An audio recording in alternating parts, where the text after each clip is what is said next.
Assalamualaikum warahmatullahi wabarakatuh. Di sini kami dari kelompok 4 ingin mempresentasikan analisa rasio keuangan. Pertama, yaitu ada latar belakangnya terlebih dahulu. Latar belakang dari penelitian ini yaitu analisis rasio keuangan merupakan bentuk analisis untuk mengukur kinerja perusahaan berdasarkan data perbandingan yang ditulis dalam laporan keuangan seperti laporan neraca, laba rugi, dan arus kas dalam satu periode tertentu. Oleh karena itu, analisis rasio keuangan juga biasa disebut dengan analisis laporan keuangan. Analisis ini biasanya dilakukan oleh akuntan pada akhir periode perusahaan dalam satu tahun. Hasil analisis kemudian dilaporkan kepada pihak manajemen sebagai pedoman informasi untuk menentukan keputusan atau kebijakan perusahaan di periode selanjutnya. Analisis keuangan juga berada dalam balance scorecards, alat untuk mengukur kinerja perusahaan, seberapa efektif strategi yang telah digunakan untuk mencapai keunggulan. Sehingga analisis rasio keuangan pada perusahaan bukan hanya ditujukan kepada pihak manajemen, namun juga investor. Bagi mereka, analisis rasio keuangan menjadi bahan penilaian seberapa sehat perusahaan tersebut pantas mendapatkan suntikan investasi. Berikutnya yaitu ada rumusan masalah. Rumusan masalah dari penelitian ini yaitu adalah yang pertama, yaitu untuk mengetahui posisi keuangan perusahaan dalam satu periode tertentu. Yang kedua, untuk mengetahui kelemahan-kelemahan perusahaan. Yang ketiga, untuk mengetahui kekuatan-kekuatan yang dimiliki. Selanjutnya ada hipotesis penelitian. Hipotesis pada penelitian ini yaitu menggunakan penelitian kuantitatif dengan pendekatan deskriptif, di mana penelitian kuantitatif sebagai metode ilmiah saintifik pada studi dokumen laporan keuangan PT Indofood tahun 2020 dan sampai dengan 2022 untuk mengukur dan menghitung data numerik pada laporan keuangan. Sedangkan pendekatan deskriptif digunakan untuk memberikan deskripsi terperinci tentang kinerja keuangan PT Indofood pada tahun 2020 sampai 2022. Yang dibuktikan berdasarkan data total penjualan, laba bersih, dan aset pada laporan laba rugi dan laporan neraca pada periode waktu tahun 2020 sampai 2022. Penelitian Monika Panjaitan Tumangger Ulfa 2002 kuantitatif adalah metode penelitian analisis angka dan statistik yang berkaidah ilmiah konkret empiris, objektif, terukur, rasional, sistematis, dan discovery, karena dapat ditemukan pada perkembangan iptek baru. Selanjutnya, Sugiono 2013. Penelitian kuantitatif merupakan proses penelitian berbentuk siklus dengan pendekatan dimulai dengan menentukan variabel dan instrumen pengukuran realitas yang konkret dikategorikan menurut jenis, bentuk, warna, dan perilaku tidak berubah, dapat diukur dan diverifikasi.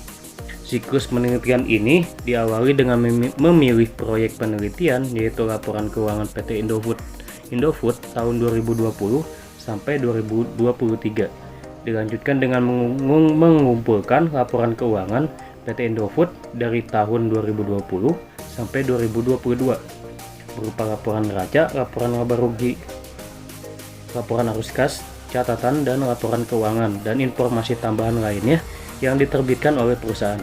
Kemudian dilanjutkan menganalisis pertanyaan-pertanyaan yang berkaitan atau hipotesis, mengumpulkan data yang menyangkut pada pertanyaan-pertanyaan yang menjadi hipotesis, menganalisis rasio keuangan dan membandingkannya dengan standar industri atau dengan rasio keuangan perusahaan lain dalam industri yang sama dan menyusun catatan data yang telah dikumpulkan.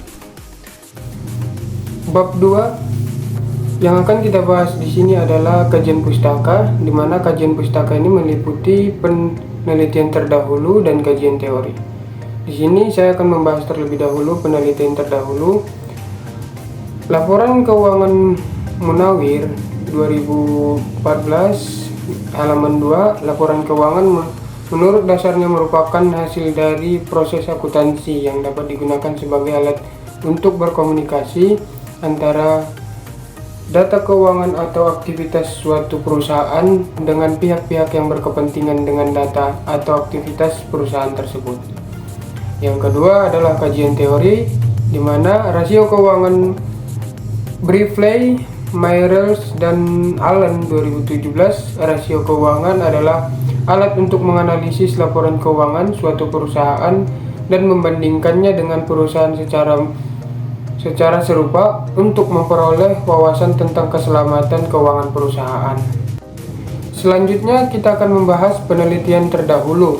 Yang pertama adalah penelitian pertama Fauji dan Rini 2020, judul analisis rasio keuangan pada PT Indofood Makmur Sejahtera THK, Wafies, rasio likuiditas, rasio solvabilitas, rasio aktivitas, rasio probabilitas. Hasil penelitian, PT Indofood Makmur Sejahtera Tbk memiliki kondisi keuangan yang sangat sehat dan stabil. Terlihat dari rasio keuangan yang cukup baik, seperti rasio probabilitas, likuiditas, dan solvabilitas. Namun, terdapat beberapa indikator yang perlu diperhatikan, seperti rasio probabilitas yang menurun di tahun 2017 dan 2018, dan rasio aktivitas yang menunjukkan kinerja yang kurang optimal. Penelitian kedua, Handayani dan Nugroho 2019, judul analisis rasio keuangan sebagai alat ukur kinerja keuangan pada PT Indofood Sukses Makmur Tbk. Pertama, variabel rasio likuiditas, rasio solvabilitas, rasio aktivitas, dan rasio probabilitas. Hasil dari penelitian, PT Indofood Makmur Sejahtera memiliki kondisi keuangan yang sangat sehat dan stabil. Terlihat dari rasio keuangan yang cukup baik, seperti rasio probabilitas, likuiditas, dan solvabilitas. Penelitian tersebut juga menunjukkan bahwa PT Indofood Makmur Sejahtera Tbk memiliki kinerja yang sangat baik dalam memanfaatkan aset, dan asetnya yang tercermin dari rasio aktivitas yang sangat tinggi. Namun, penelitian tersebut juga menemukan bahwa PT Indofood Makmur Sejahtera Tbk perlu memperhatikan pengolahan uang, dan terutama dalam mengolah uang jangka panjang agar tidak terlalu besar untuk pengeluarannya. Selanjutnya tentang metodologi penelitian. Metodologi yang digunakan meliputi analisis deskriptif dan analisis kuantitatif. Analisis rasio keuangan terdiri dari rasio likuiditas, rasio profitabilitas, rasio aktivitas, dan rasio solvabilitas. Hasil penelitian menunjukkan pada tahun 2022 rasio likuiditas meningkatkan secara signifikan, sementara rasio solvabilitas mengalami penurunan.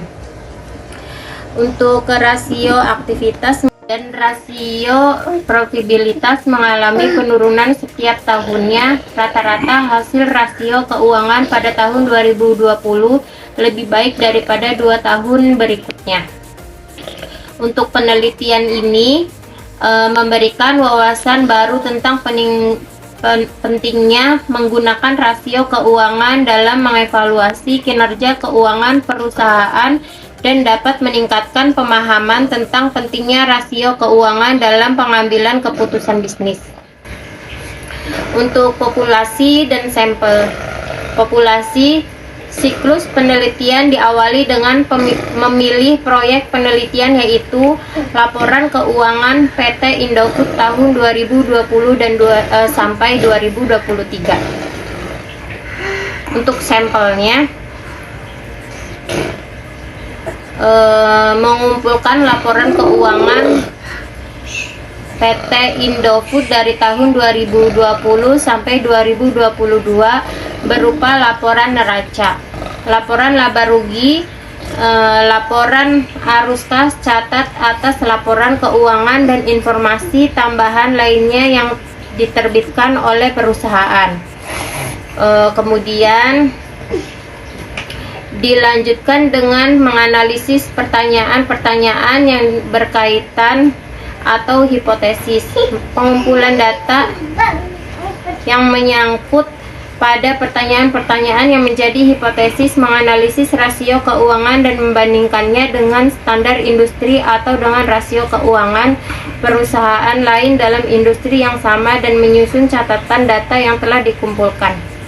Selanjutnya, kita akan membahas tentang jenis dan sumber data. Sumber data di sini terbagi menjadi dua, yaitu sumber data pertama dan sumber data kedua. Data pertama yaitu dengan melihat rasio keuangan PT Indofood selama 3 tahun terakhir 2020 sampai 2022. Pemodal dapat mengukur suatu korporat mempunyai pertumbuhan yang baik atau sebaliknya. Selanjutnya, sumber data kedua. Sumber data kedua adalah siklus penelitian diawali dengan memilih proyek penelitian, yaitu laporan keuangan PT Indofood pada tahun 2020 sampai 2023. Dilanjutkan dengan mengumpulkan data keuangan PT Indofood pada tahun 2020 sampai 2022 berupa laporan neraca, laporan laba rugi, laporan arus kas, dan informasi tambahan lainnya yang diterbitkan oleh perusahaan. Selanjutnya, kita akan mempelajari tentang instrumen penelitian. Metodologi yang digunakan meliputi analisis deskripsi dan analisis kuantitatif. Analisis rasio keuangan terdiri dari rasio likuiditas, rasio profitabilitas, rasio aktivitas, dan rasio solvabilitas. Hasil menunjukkan pada 2022, rasio likuiditas mengalami peningkatan secara signifikan, sedangkan rasio solvabilitas mengalami penurunan. Rasio aktivitas mengalami peningkatan setelah mengalami penurunan pada tahun 2021, dan rasio profitabilitas mengalami penurunan setiap tahunnya. Rata-rata hasil rasio keuangan pada tahun 2020 lebih baik dibanding 2 tahun berikutnya. Penelitian ini memberikan wawasan baru tentang betapa pentingnya rasio keuangan dalam mengevaluasi kinerja keuangan perusahaan, dan meningkatkan pemahaman tentang betapa pentingnya rasio keuangan dalam mengambil keputusan bisnis. Berikutnya itu ada hasil penelitian, di mana pembahasan pertama yaitu adalah rasio likuiditas. Di tabel 1, current rasio PT Indofood Sukses Makmur Tbk yang berisi 5 kolom, yaitu ada kolom tahun, aktiva lancar, utang lancar, current rasio, dan juga persentase. Di tahun 2020, aktiva lancarnya yaitu adalah 38.418.238.000. Utang lancarnya 27.975.875.000. Current rasionya 1,37 dan persentasenya adalah 137. Di tahun 2021, aktiva lancarnya yaitu adalah 54.183.399. Utang lancarnya 40.403.404 rupiah. Current rasio 1,34 dan persentasenya adalah 134. Di tahun 2022, 57.967.910.000. Utang lancar 36.915.973, current rasionya 1,57 dan persentasenya 157. Pada intinya, pada tahun 2020, PT Indofood Sukses Makmur Tbk mempunyai kemajuan current ratio yang melonjak sebesar 137%. Tandanya setiap Rp100 aktiva suatu korporat dapat menunaikan kewajiban aktiva lancarnya sejumlah Rp137 di tahun berjalan 2021. Current rasio terkena depresiasi sebesar 134%. Tandanya setiap Rp100 utang perusahaan mampu dilunasi oleh aktiva lancar sebesar Rp134. Pada tahun 2022, PT Indofood Sukses Makmur Tbk pertumbuhan current rasionya cost rasionya meningkat signifikan dari periode sebelumnya sebesar 157%. Maksudnya setiap Rp100 utang perusahaan dapat melunasi dengan aktiva lancar sebesar Rp157. Di cost rasionya ini kita bisa lihat di tahun 2020 kasnya itu adalah 17.336.960. Utang lancarnya 27.975.875.000. Kas rasionya 0,62, persentasenya 62.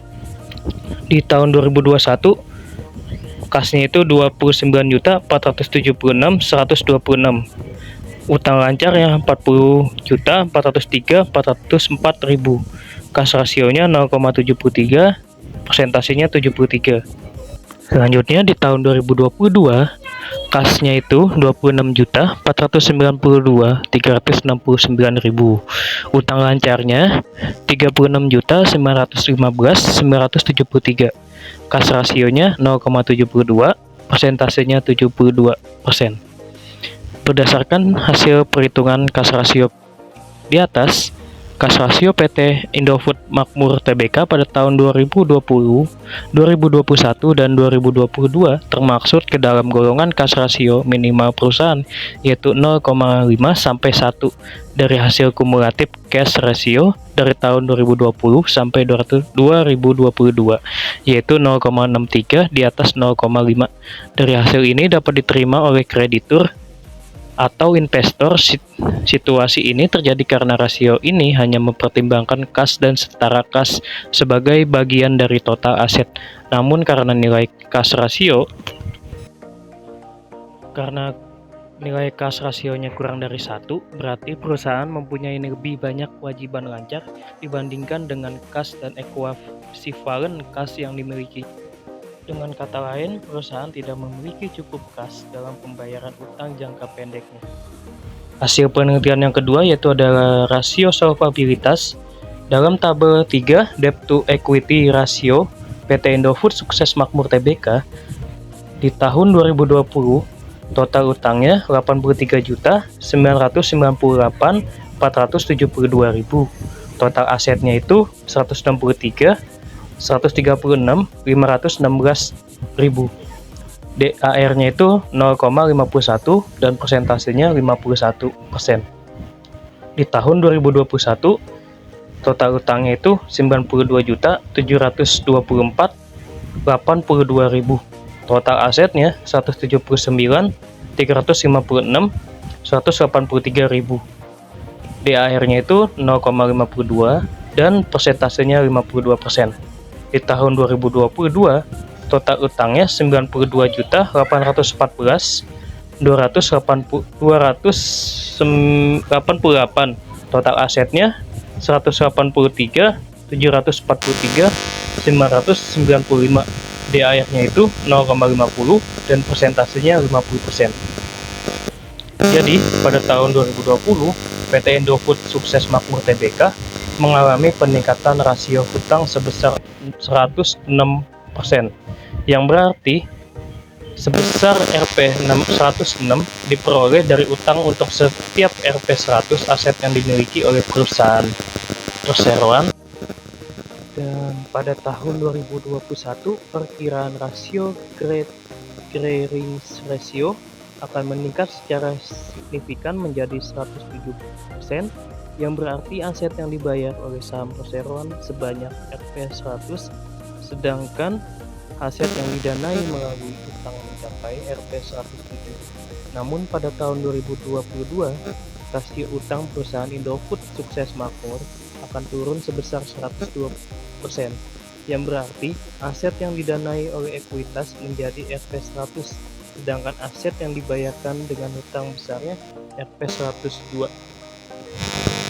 Selanjutnya di tabel long term debt equity ratio, PT Indofood Sukses Makmur Tbk pada tahun 2020 utang jangka pendeknya sebesar 56.022.597.000, ekuitasnya 79.072.597.000. Long term debt equity rasionya sebesar 0,71 dan persentasenya 71%. Di tahun 2021 utang jangka panjangnya 52.320.678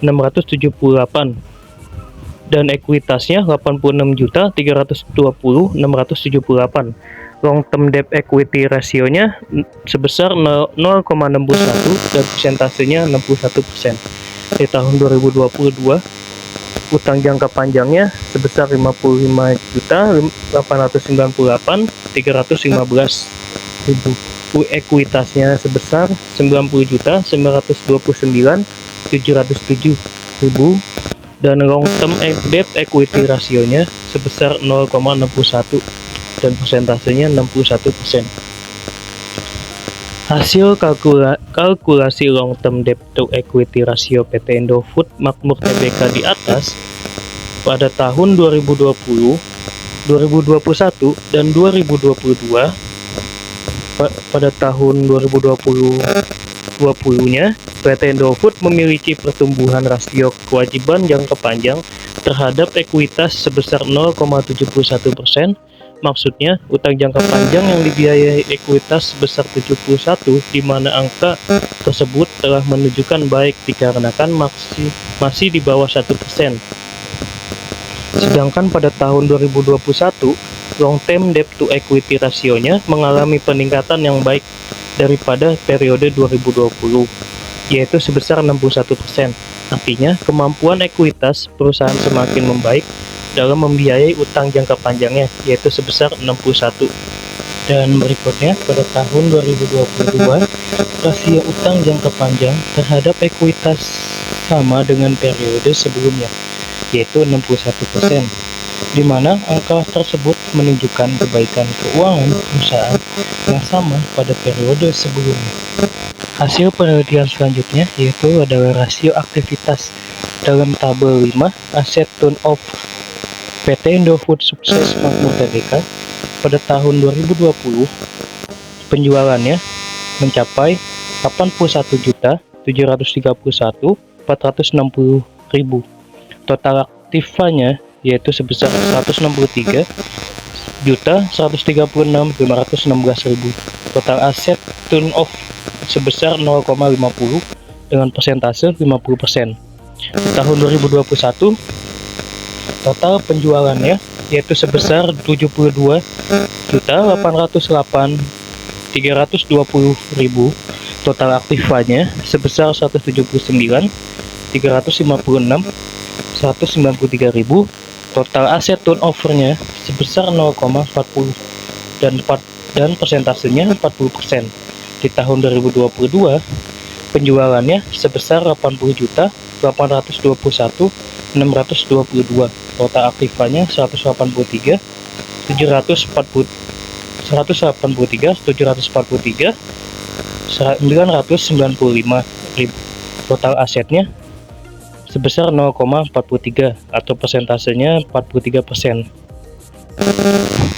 Dari hasil penelitian di atas, pada tahun 2020 PT Indofood Sukses Makmur mencatat penggerakan total aset sebesar 0,50 kali, di mana artinya setiap Rp1 total aset menghasilkan pendapatan sebesar 0,50 rupiah.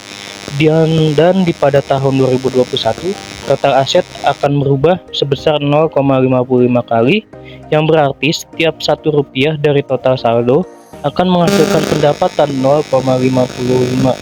Pada tahun 2022, PT Indofood Sukses Makmur Tbk mencatatkan pergerakan total aset sebesar 0,43 kali lipat melonjak dibandingkan masa yang sama tahun lalu, yang berarti setiap Rp1 aset menghasilkan pendapatan Rp0,43. Selanjutnya ada hasil fixed asset turnover dalam tabel 6. Fixed asset turnover PT Indofood Sukses Makmur Tbk pada tahun 2020 penjualannya sebesar 81.731.469.000. Jumlah aset tetapnya 45.862.919.000. Fixed asset turnover-nya sebesar 1,78 atau persentasenya 178%. Pada tahun 2021 penjualannya sebesar 72.808.320.000. Jumlah aset tetapnya 46.751.821.000. Baik asset turnover-nya sebesar 1,56 dan persentasenya 156%. Di tahun 2022 penjualannya sebesar 80.821.622.000. Jumlah aset tetapnya sebesar 46.946.327.000. Baik asset turnover-nya sebesar 1,72 dan persentasenya 172%. Dan hasilnya perhitungan baik asset turnover PT Indofood Makmur Tbk pada tahun 2020, 2021 dan 2022 yang sama, yaitu 0,08, menunjukkan bahwa perusahaan menghasilkan pendapatan sebesar 8% dari setiap rupiah aset tetap yang dimiliki lebih dari 3 tahun. Artinya, sekaligus perusahaan meningkat perusahaannya, efisiensi penggunaan tetap sama dalam menghasilkan pendapatan. Pada hasil penelitian selanjutnya, yaitu adalah rasio profitabilitas. Dalam tabel 7, profit margin PT Indofood Sukses Makmur Tbk pada tahun 2020, laba bersih setelah pajak sebesar Rp8.752.066. Penjualannya Rp1.770.540.000. Profit marginnya 4,94 dan persentasenya 494%. Di tahun 2021, laba bersih setelah pajaknya sebesar Rp8.384.000. Penjualannya Rp86.632.113.000 dan profit marginnya 0,09 dan persentasenya 9%. Di tahun 2022, laba bersih setelah pajaknya sebesar Rp6.836.699.000. Penjualannya Rp80.821.622.000. Profit marginnya 0,08 dan persentasenya 8%. Dari hasil tabel di atas menghasilkan profit margin PT Indofood Makmur Tbk pada saat tahun 2020 sebesar 0,47. Artinya, setelah dipotong biaya produksi, biaya operasional dan beban lainnya, perusahaan masih mampu memperoleh keuntungan sebesar 47% dari pendapatannya pada tahun 2020. Dan profit margin PT Indofood Makmur Tbk pada tahun 2021 sebesar 0,50, menunjukkan bahwa perusahaan memperoleh keuntungan sebesar 50 dari setiap rupiah pendapatan yang diperoleh dari penjualan. Artinya, setelah dipotong biaya produksi, biaya operasional dan beban lainnya, perusahaan masih mampu memperoleh keuntungan sebesar 50% dari pendapatannya pada tahun 2021. Hasil ini menunjukkan penambahan daripada tahun sebelumnya, tahun 2020, yang membuktikan sesungguhnya PT Indofood Makmur Tbk berhasil meningkatkan efisiensi operasional dan mengelola biaya dengan lebih baik pada tahun 2021-nya.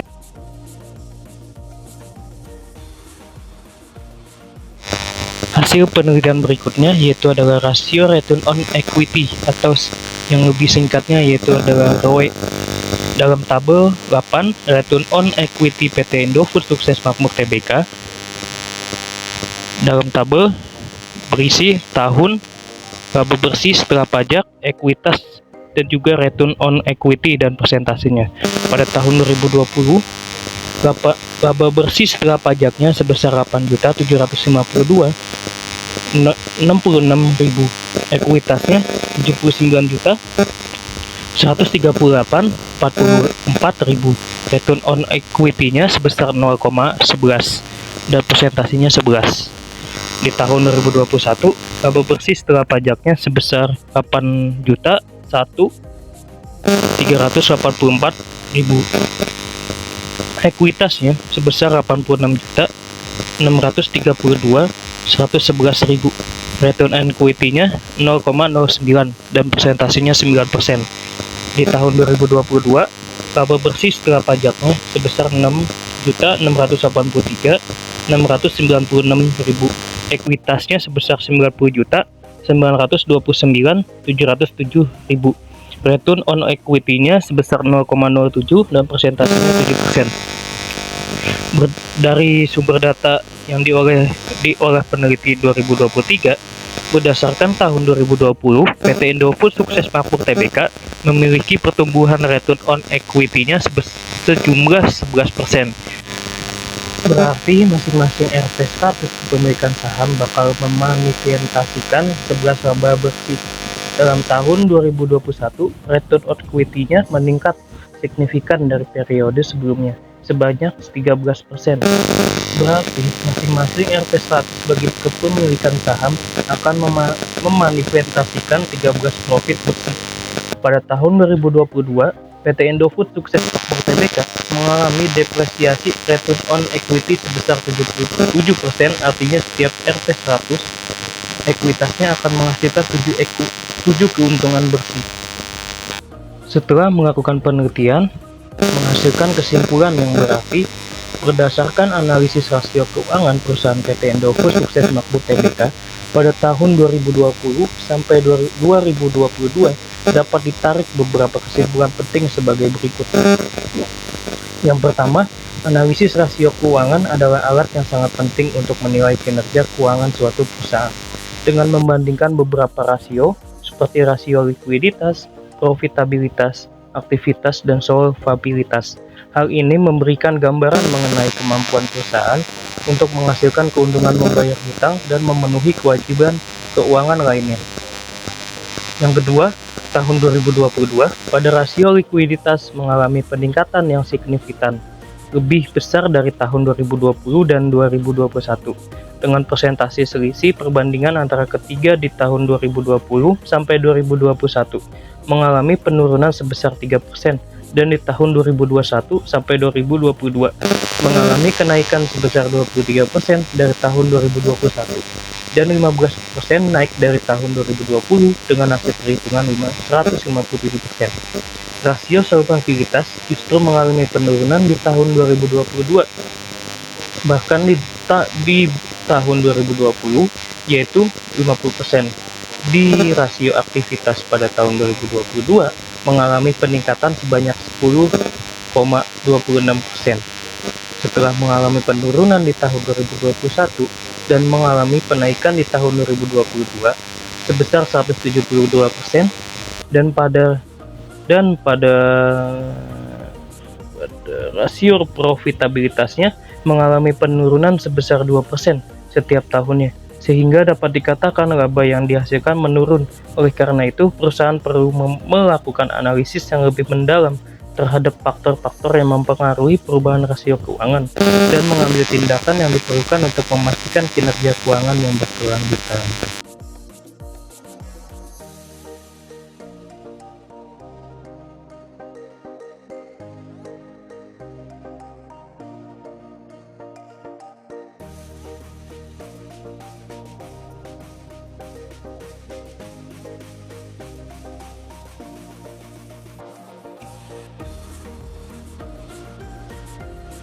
Sekian presentasi dari kami. Jika ada yang ingin bertanya, silakan komen atau memberikan saran di komentar.